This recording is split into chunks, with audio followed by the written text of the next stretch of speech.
Break के बाद बात बेबाक में एक बार फिर से आपका स्वागत है। हमारे साथ डॉक्टर साहब हैं। डॉक्टर साहब, एक बात बताइए कि क्या सोचकर आपने हरियाणा जनचेतना पार्टी का चयन किया? क्या सिर्फ वही एक पार्टी थी जो टिकट ऑफर करने की स्थिति में थी उस वक्त?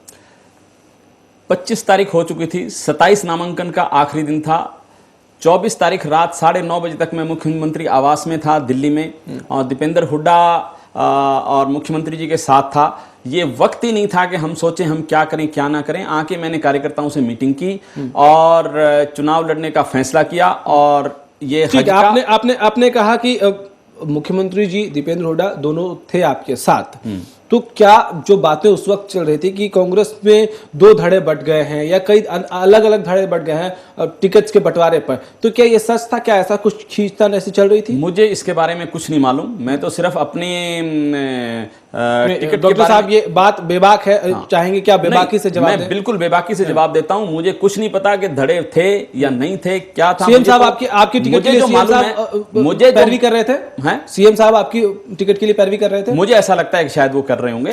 अगेंस्ट में कितने लोग खड़े थे? हाँ जी, अगेंस्ट में तो मुझे लगता है कि वो महिला नेत्री थी जो मेरे खिलाफ थी। और शायद तो आप ये कहना चाह रहे हैं कि सीएम के कद से बड़ा उस महिला नेत्री का कद था? बिल्कुल भी नहीं, बिल्कुल भी नहीं। लेकिन कई बार पार्टी को मुझे लगता है, मैंने चाको साहब से बात की, वो कहते हैं कि बहुत कुछ सोचना पड़ता है, हमारी मजबूरियां हैं, हमें पता है आपका प्रोफाइल बहुत अच्छा है। और मुझे लगता है कि उनको उस जिद के सामने शायद झुकना पड़ गया। ठीक है, आपके अगेंस्ट जिद हो रही थी, लेकिन आपने जैसा कहा कि आपने 5 सालों में काम अच्छा किया, आप कार्यकर्ता के रूप में भी बहुत अच्छे रहे, उसके बावजूद क्यों सीएम साहब आप पे भरोसा नहीं जता पाए, या सीएम साहब इस बात का प्रेशर नहीं बना पाए कि भले कोई जिद कर रहा है इनको टिकट ना दे लेकिन इनको मिलना चाहिए? उस जिद पर सीएम मुझे ऐसा लगता है, ये प्रश्न वैसे आप सीएम साहब से पूछेंगे तो शायद ज्यादा अच्छा रहेगा। सीएम साहब, मुझे ऐसा लगता है कि उन्होंने मेरी टिकट की पैरवी की, और दीपेंद्र ने तो यहां तक कहा यह टिकट डॉक्टर भारद्वाज की नहीं कटी, ये मेरी टिकट कटी है। और मैंने जो काम कराए हैं विधायक के तौर पे, 2 कॉलेज बनवाए, पॉलिटेक्निक, पार्क, भिवानी ड्रेन, इसके बावजूद आपकी पार्टी ने ही उसको कंसीडर नहीं किया। 2 रेलवे के पुल पास कराए, कहीं बूस्टिंग बनाए, कितने स्कूल अपग्रेड कराए, आपकी बात मान भी लें तो आपकी पार्टी ने ही आपको नहीं समझा कि आपने जो काम किया वो उस लायक था, क्या आप उस लायक थे, उस स्टैंडर्ड के हिसाब से थे कि आपको टिकट दे फिर अगली बार? नहीं, वो टिकट मेरी जिद में कटी, अंदरूनी खींचातान की वजह से कटी। महिला अंदरूनी खींचातान थी, महिला मंत्री को शायद ये लगा होगा, मुझे लगता है कि भारद्वाज अगर दोबारा बन गया तो कांग्रेस में अंदरूनी खींचतान थी, निश्चित रूप से थी। कौन कौन से वो लोग गुट थे? ये तो देखो, मुझे क्या कह सकता हूं, मुझे मेरी टिकट कटवाने में जिनका हाथ था मुझे तो उनका ही पता है, क्योंकि मुझे तो उनके बारे में ज्यादा। ये भी कहा जा रहा था कि अशोक तंवर और हुड्डा भी 2 अलग अलग गुट में हैं। ऐसा मेरी नॉलेज में ऐसा नहीं है, नॉट इन माय नोटिस। ठीक है, अब आपने जब हरियाणा जनचेतना पार्टी ज्वाइन कर ली तो इस हार के बाद क्या अब आपको अफसोस होता है कि आपने गलत फैसला ले लिया, उस वक्त जल्दबाजी में फैसला ले लिया? कोई और पार्टी ज्वाइन करनी चाहिए थी? नहीं, कोई विकल्प मेरे पास नहीं था, मेरे कोई मतलब ये विकल्प नहीं था इसलिए इनको ज्वाइन किया? इसलिए मैंने ज्वाइन किया। अब क्या आगे सोच रहे हैं कि आगे इस पार्टी को छोड़ देना? आगे जो कार्यकर्ताओं की इच्छा होगी उसके अनुरूप काम करेंगे। वो भी बड़ा डिप्लोमेटिक सा जवाब है डॉक्टर साहब। Absolutely not. मैंने बिल्कुल हमारे कार्यकर्ताओं से आके मीटिंग की। वो कार्यकर्ता किसके हैं? कांग्रेस के हैं या डॉक्टर शिवशंकर? कांग्रेस के ही थे और मैं भी कांग्रेस का ही था, हम सब कांग्रेस। मतलब आपकी इच्छा है कि आप कांग्रेस में वापस जाएं?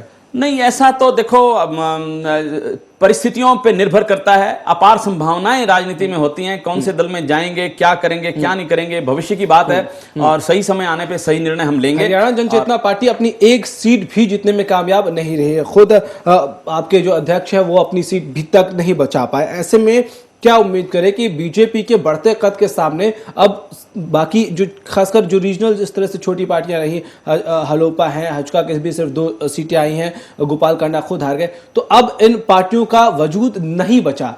ये पार्टियां तो देखो, ये तो फौरी तौर की पार्टी थी, इनका जन्म भी इसी तरह से हुआ था। लेकिन जो रीजनल पार्टीज हैं, चाहे कहीं भी हैं देश तो में, अब मान लीजिए कि बीजेपी के साथ आप जा सकते हैं, उनका भविष्य ऐसा नहीं है। आप देखिए आईएनएलडी कितने दिनों से रीजनल पार्टी है, और पिछली बार 32 सीटें थी, आज भी इस आंधी में भी उन्होंने 20 सीट ली हैं। तो मैं समझता हूं ये काबिल तारीफ है।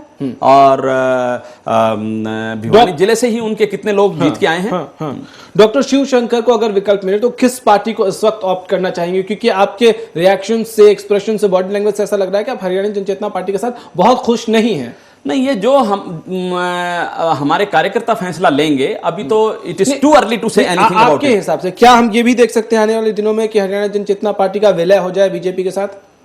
कुछ भी हो सकता है। मैंने आपसे पहले बोली है कि ये अपार संभावनाएं राजनीति में होती हैं, और राजनीति में मतलब आप इसको डिनाई नहीं कर रहे हैं? मैं बिल्कुल डिनाई नहीं कर रहा। ऐसा हो सकता है? हाँ, ऐसा हो सकता है। चलिए, अब आपके अगर हम सियासी करियर की बात करें तो यहां से आगे आप अपने लिए क्या संभावनाएं देखते हैं? आपने कहा कि जैसा कार्यकर्ता कहेंगे वैसा आप करेंगे, लेकिन फिर भी आपकी अपनी पर्सनल इच्छा क्या है? आप किस तरफ जाना चाहेंगे आप, और कैसे बनाएंगे? क्योंकि 10 साल हो गए आपको इस चीज से सियासी जीवन ही मेरी जीवन की सांसें नहीं है। बेसिकली तो मैं एक चिकित्सक हूँ, डॉक्टर हूँ, सर्जन हूँ, और भिवानी जिस शहर में रहता हूँ, सामाजिक दायित्व मेरे ऊपर हैं, और मैंने एक मौका जनता ने दिया, और मैंने मेरे कार्यकाल में जो काम किए, 118 करोड़ रुपए सीवरेज के लिए मैंने मंजूर कराए, 68 करोड़ रुपए मैंने ड्रिंकिंग वाटर के लिए मंजूर कराए, आगे क्या बनवाए, आगे क्या करेंगे? मैंने जो काम किए मेरे से पहले किसी भी एमएलए वो नहीं करवा पाया, मेरे बाद के एमएलए नहीं करवा पाए। 3 सीएम रहे हैं उस जिले से। हाँ जी। उसके बावजूद जो स्थिति है, जो भिवानी की तस्वीर हो अभी मैली है, सड़कें वैसी ही टूटी है, बदहाली अब भी बिखरी है भिवानी में। अगर मैं समझता हूं ये बात आपकी बिल्कुल ठीक है, भिवानी में बहुत कुछ अभी होना बाकी है, और कोई ठीक अगर हमें मौका मिलता, पिछली बार भी मुझे मौका मिलता, तो भिवानी की वो तस्वीर नहीं रहती, और आगे कभी ईश्वर मौका देगा, मैं अपने सामाजिक और दायित्व से कभी पीछे नहीं हटूंगा। मैंने ईमानदारी से राजनीति की है, मैंने एक मापदंड ऐसे स्थापित किए हैं। ये कौन सा मापदंड था कि टिकट नहीं मिला तो दूसरी पार्टी में चले गए? नहीं, ये भी एक प्रश्न था, क्योंकि कार्यकर्ताओं की इच्छा ऐसी थी, हम घर में चुप नहीं बैठ सकते थे। नैतिकता की बात करते हैं डॉक्टर साहब, ये भी नैतिकता है। कौन सी नैतिकता में है? हम कायर बन के सियासी नहीं, अगर कायरता होती कि पार्टी के फैसले के आगे पार्टी आला कमान नहीं, अगर पार्टी टिकट काटती तो बात अलग थी। ये किसी व्यक्ति विशेष, उस महिला नेत्री ने हमारी टिकट काटी, तो ये क्या ज्यादा बेहतर नहीं होता डॉक्टर साहब? आप उसी पार्टी में रहते हैं, उसी पार्टी में बनकर आप विरोध करते, आला कमान के सामने अपनी बातों को उतनी मजबूती से आला कमान भी सब जानती है, और ऐसा नहीं है। मतलब आप ये कह रहे हैं कि आला कमान उस महिला नेत्री के सामने घुटने टेक चुकी है, अब उनके आगे कुछ नहीं हो सकता? नहीं, ऐसा नहीं है, कुछ नहीं हो सकता। होएगा, आप देखिए, भगवान के घर में देर है, अंधेर नहीं है, ये मैं विश्वास के साथ आप कह सकता हूं। जो दूसरे के लिए खाई खोदता है, वो दूसरे के लिए नहीं, वो स्वयं अपने लिए खोदता है। इस बार आपने जब चुनाव लड़ा तो आपके साथ, आप हरियाणा जन चेतना पार्टी से जरूर थे, लेकिन आपका गठबंधन हस्का के साथ भी था। कुलदीप बिश्नोई उस इलाके से एमपी भी रहे हैं, उसके बावजूद क्या इस गठबंधन से आपको कोई फायदा नहीं हुआ? कुलदीप बिश्नोई के वहां से एमपी कभी रहने का, उनके जो अपने समर्थक थे, उनका कोई फायदा नहीं हुआ? देखिए, जो आप अगर सिर्फ रिजल्ट के ऊपर ही जाएंगे तो मैं यही कहूंगा कि हमारा रिजल्ट अच्छा नहीं रहा, लेकिन कुलदीप बिश्नोई भिवानी में आए, उन्होंने रैली की, मेरे लिए वोटों की अपील की। वो भी पहले कांग्रेस में थे। मैं तो कहता हूं कि ये बहुत बड़ा दुर्भाग्य कांग्रेस को मैनेज करने का था। हमारे हीरे थे कई, राव इंद्रजीत हीरे थे कांग्रेस के, वो निकल गए। चौधरी वीरेंद्र सिंह हीरे थे कांग्रेस के, वो निकल गए। कुलदीप बिश्नोई जो थे, वो कितना बड़ा चंक भजनलाल जी थे, वो निकल गए। ऐसी परिस्थितियां ये दुर्भाग्यपूर्ण हुई, और ये सब कांग्रेस के लिए अभी आप सॉफ्ट नजर आ रहे हैं? मैं बिल्कुल सॉफ्ट नजर आ रहा हूं। जिस पार्टी, आपका दिल अब भी कांग्रेसी है? मेरा दिल नहीं, मैं कांग्रेस की नीतियों में जो थी वो बहुत अच्छी नीतियां थी। कांग्रेस पार्टी त्याग तपस्या बलिदान की पार्टी है, 125 साल पुरानी पार्टी है। इस पार्टी ने देश को आजाद कराया है।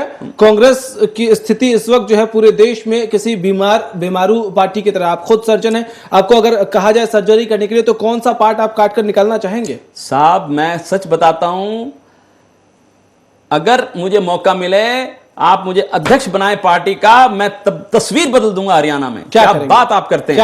क्या करेंगे? हम लोगों को जोड़ेंगे, गरीब आदमियों को जो काम नहीं, मैंने कहा कि कौन से उस पार्ट को आप हटाना चाहेंगे कांग्रेस की इस बॉडी से, पूरे देश में मैं कह रहा हूं। हम देश की बात मैं करता हूं, क्योंकि जो कांग्रेस की नीतियां बहुत अच्छी हैं, उनका पालन ठीक से नहीं हुआ। गरीब आदमियों को 100-100 गज के प्लाट की बात हुई, घोषणा हुई। एक प्लाट सोनिया जी ने पानीपत रैली में आके दे भी दिया, लेकिन बाकियों को तो नहीं मिले प्लाट। किसने हजम कर लिया? ये सरकार, ये नीतियां लागू नहीं हो पाई। किसने हजम किया? किसने हजम किया? ये एग्जीक्यूशन नहीं हो पाई। किसने? कहां बीपीएल के इतने कार्ड थे, गड़बड़ी हुई? ये गड़बड़ी किसने किया? नीतियों की लागू करने का एग्जीक्यूशन गलत हुआ या चीजों को हड़प लिया गया? नहीं, हड़पा किसी ने नहीं है। वो प्लाट वहीं के वहीं पड़े हैं, हड़प कौन लेगा? जमीन है, उसको कौन हड़पेगा? घोटाले नहीं हुए? लेकिन वो आप घोटालों से इनकार कर सकते हैं? नहीं, घोटाले जो भी कुछ होंगे आप इनकार कर सकते हैं? नहीं, इनकार मैं ये 100 गज के प्लाटों में कोई घोटाला नहीं हुआ, आप विश्वास कीजिए इस बात पे।